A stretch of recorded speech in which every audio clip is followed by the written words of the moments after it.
Delivering the State of the Nation address on Thursday, President Cyril Ramaphosa said that a key government focus would be economic growth of 3% and, in turn, the creation of jobs. The president commended several employment programs, particularly the presidential employment stimulus, which he said successfully created about 2.2 million job opportunities. Other priorities for the president include improving infrastructure, increasing the oversight of municipalities, service delivery, and combating the water crisis. Now, let's get some reaction to the president's speech now with Project Youth South Africa Chairman Vhahangwele Tsotetsi. Good morning and welcome to Newzroom Afrika. Thank you so much for your time. Good morning, Ms. Chaba. Thank you for having me. Before we get into it, could you just tell us a bit more about Project Youth South Africa and its mission? So, Project Youth South Africa was actually established in 2022, and that was because of lack of youth participation in democratic processes. So what we do is that we provide civic and political education to young people, and the way we do this is that we invite activists, to invite politicians to our platform, and also we do infographics and also sessions online and also in person, so that we can educate our young people on how can they actually participate in the democratic processes. So that's what Project Youth SA is all about. All right. What are your initial thoughts, Vhahangwele, on the President's State of the Nation Address 2025? To be honest with you, I think compared to other state or other SONAs, I think it was a better one. And I think maybe it's because now we are under a hung parliament, if I could put it like that. There are a lot of things that the president said, especially when it comes to jobs for the youth, with platforms like your SA Mobi platform, and also the YES program, the Youth Employment Savers. And also, over the last year, we're over, I think, over 200,000 opportunities created. So I think, compared to other SONAs, it was actually a better one. But also at the same time, it's important to highlight that although opportunities were created, it's just a drop in the ocean compared to millions of South Africans that are actually unemployed at this stage. The president spoke about the presidential stimulus, the employment stimulus, and other public employment programs. Do you think that they have been effective or even meaningful in creating work for young people?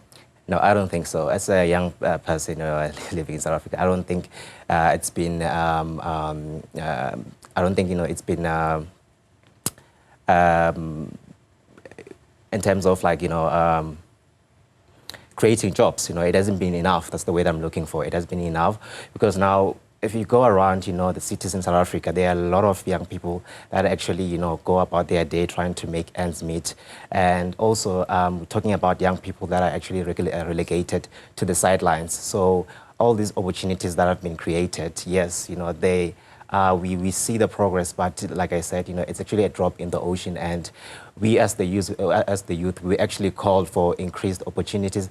And also, it's important to highlight that, there's actually a mismatch of skills.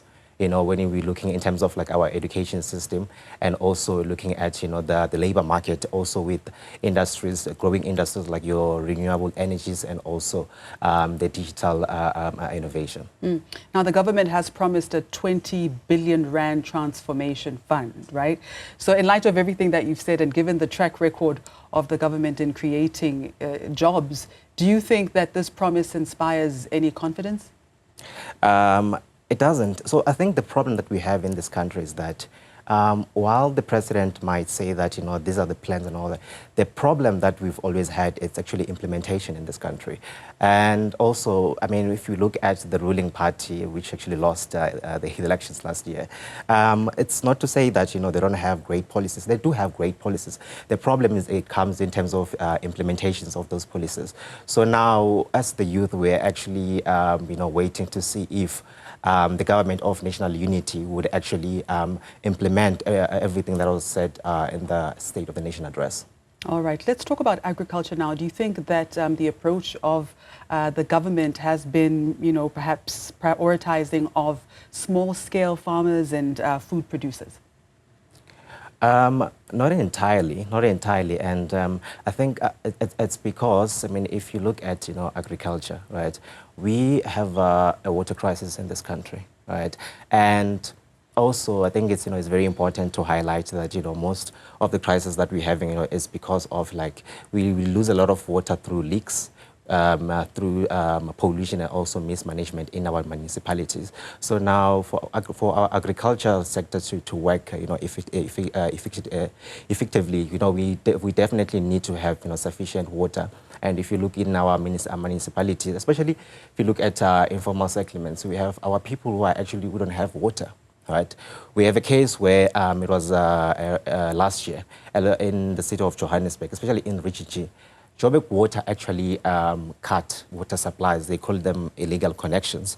And a lot of communities have been without water since then, and they've been relying on water tanks. And what started as a temporary solution is now a permanent solution, and those water tanks are actually not enough. So now for our agricultural sector to actually work, you know, we need to make sure that, you know, we have sufficient water, and also we're solving the mismanagement, you know, from municipalities, and also the debts that, you know, the municipalities are actually, you know, owing. Now, speaking of the water crisis, we'll actually be delving deeper into that issue in this hour with the Executive Director at WaterCan.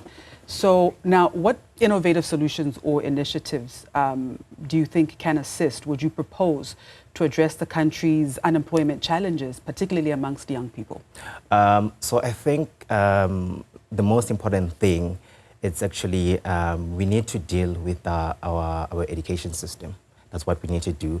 Like I said, there's a mismatch of skills. You know, looking at our education system, what learners are actually learning, you know, in high schools, and, you know, what is there in the job market, you know, and it's not in alignment.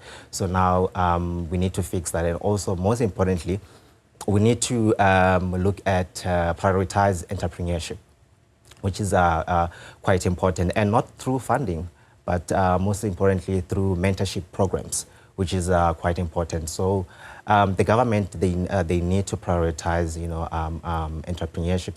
Especially, you know, there are a lot of young people that I know who actually have businesses out there. The problem that they have is that it's lack of funding and also lack of mentorship. So I think the government should be doing that, prioritizing entrepreneurship and making sure that, you know, these small-scale businesses are actually thriving. That speaks to true youth empowerment. Absolutely. Do you believe that the GNU will lead to more effective policy making? I don't think so. Because I think right now, as you know, that we're going to the local government elections, right? So to the 10 parties that are part of the GNU, it's all about political rhetoric, to be honest. They're already campaigning for 2026. And also, if you look at what is happening within the GNU, for instance, the Bella Bill, the NHI, we have parties who are within the GNU with different ideologies right now. So it's going to be very difficult to see any progress or any changes because of the infighting within the GNU. So I would have, actually, be confident about the GNU, if, they were speaking the same language, but they're not. Whenever there's a bill that is actually passed, you find the DA, having their own media briefing saying that, they are against this particular law that was actually passed. So right now, as young South Africans, we are actually quite skeptical when it comes to the government of national unity.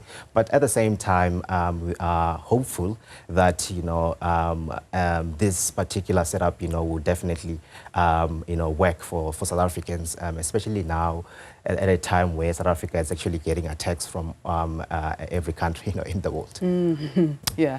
Yeah, we are going through some interesting challenges. Now, looking ahead, in the next 5 to 10 years, what are your hopes and dreams for the future of South Africa? And how do you think that perhaps young people can work together to achieve them? So my hopes for the future of young South Africans is that I think we need to make sure that, our education system is actually working for our young people, and that, they are getting appropriate skills to make them competitors in the job market, right? And also in terms of like representation, which is also something that Project Youth SA, tries to lobby. We're going to carry out a campaign leading up to 2026 that speaks about representation of young people in local councils. So I mean, if you look right now, especially in Parliament, in the current composition, right? If you look at young people that are actually younger than 30 years. 30 years, it's actually, a small percentage, and it doesn't really reflect our democracy and also, our population. So going forward into the next 5 to 10 years is that, I would like to see a lot of young people being prioritized, and also mentorship programs should be in place. So that is actually what I'm looking forward to, and also just prioritizing, entrepreneurships in terms of like, young people who are actually taking initiatives to start their own businesses, because unemployment, it cannot be a thing of like, young people are actually looking for jobs. We need to have also young people who are actually creating jobs, and they need to be supported.